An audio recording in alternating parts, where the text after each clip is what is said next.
बघा एवढा पाऊस चालू आहे आणि या पावसामध्ये मी एकटाच जातो गडावर. म्हणजे भरपूर लोक गेलेले आहेत, पण गाडीवर मला 5 तास लागले, म्हणजे अजून पोचलोही नाही गडावर. आणि असा हा माझा अवतार बघा. आणि पाऊस तर एवढं मस्त चालू आहे, काय सांगा तुम्हाला. नंबर एक भारी वाट.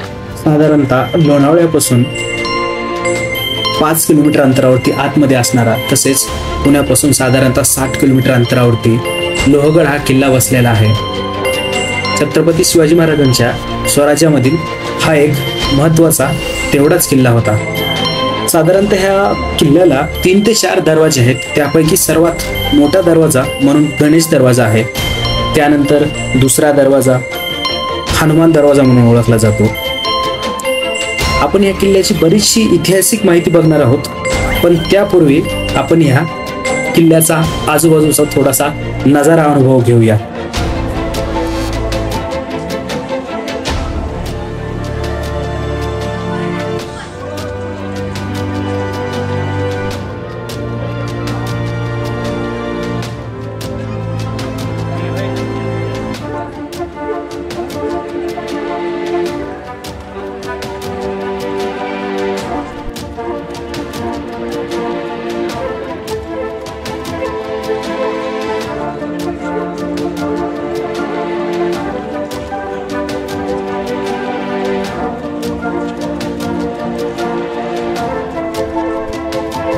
पावसाळ्याचे दिवस असल्याने मोठ्या प्रमाणावर गर्दी होती. किल्ले लोहगड हा पुणे आणि मुंबईपासून साधारणतः तेवढ्याच किलोमीटर अंतरावरती पडतो. त्यामुळे जेवढे पुण्याचे पर्यटक आहेत त्याही पेक्षा मोठ्या प्रमाणावर मुंबईचे पर्यटक इथे मोठ्या प्रमाणावर येतात. तसेच ह्या किल्ल्याशेजारी साधारणतः तुम्हाला 3 ते 4 स्पॉट आहेत जे तुम्ही ह्या किल्ल्यासोबतच फिरू शकता. त्यामध्ये लोणावळा आहे, 2 नंबरचा विसापूर आहे, त्यानंतर लोहगड आहे, तिकोना आहे. असे 3 ते 4 गड किल्ले तुम्हाला एकाच दिवसात फिरायला येतात. त्यामुळे बरेचसे पर्यटक या किल्ल्यावरती त्या किल्ल्याची माहिती, अनुभूती घ्यायला येत असतात. साधारणपणे शनिवार आणि रविवार सोडून तुम्ही कधीही या किल्ल्यावरती या, कारण शनिवार आणि रविवार खूप मोठ्या प्रमाणावर इथे गर्दी असते.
इकडे लोहगडवर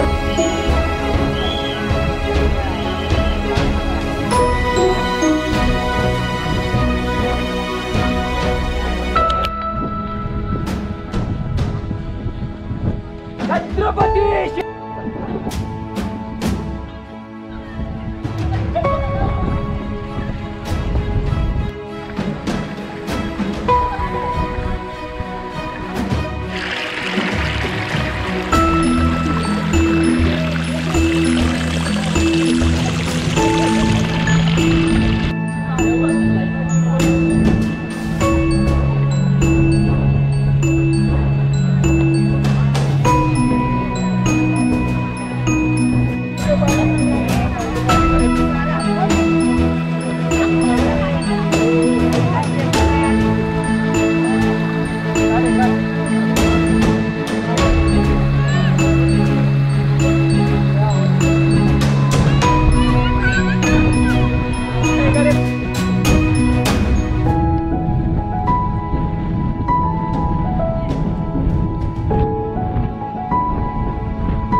आहे.